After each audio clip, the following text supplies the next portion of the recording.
mon état d'esprit, je suis un peu stressée à vous dire pour essayer le flyboard.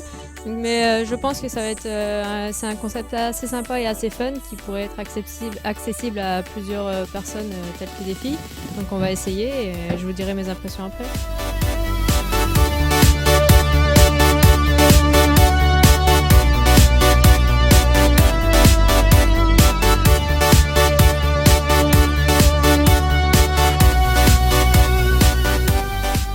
Le flyboard, comme je vous ai dit, c'est vraiment un concept super génial. Je viens d'essayer, je me suis régalée. J'ai fait un quart d'heure dans l'eau très très fraîche et pourtant je me suis très bien amusée. Un peu complexe au départ pour se lever, mais dès qu'on a le coup en main, c'est parti. Et c'est super génial, franchement j'adore.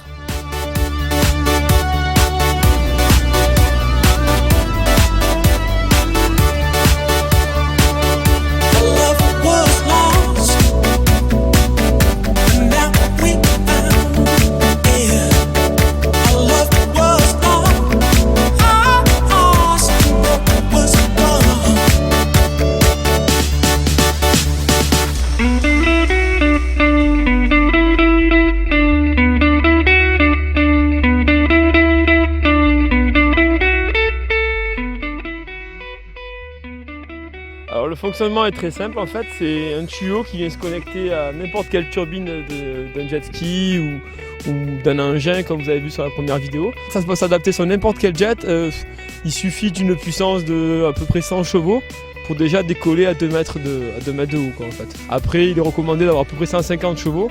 Avec 150 chevaux là vous pouvez atteindre la hauteur maximale du tuyau, c'est-à-dire à peu près 5-6 mètres.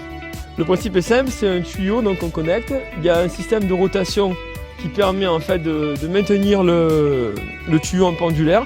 Il y a un système de rotation ici au niveau du tuyau qui permet que le tuyau ne s'en mêle pas et aussi de pouvoir faire des virages assez facilement. Ensuite vous avez donc là vous pouvez voir les buses principales qui permettent de donner la poussée pour décoller.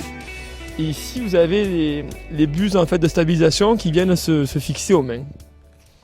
Alors en fait, on a 3 versions au niveau du flyboard. On a la première version qui va être en fait dédiée à tout ce qui est location, initiation et pour les personnes qui sont vraiment en apprentissage, où la personne en fait est sur le jet, s'occupe de démarrer et de gérer l'accélérateur.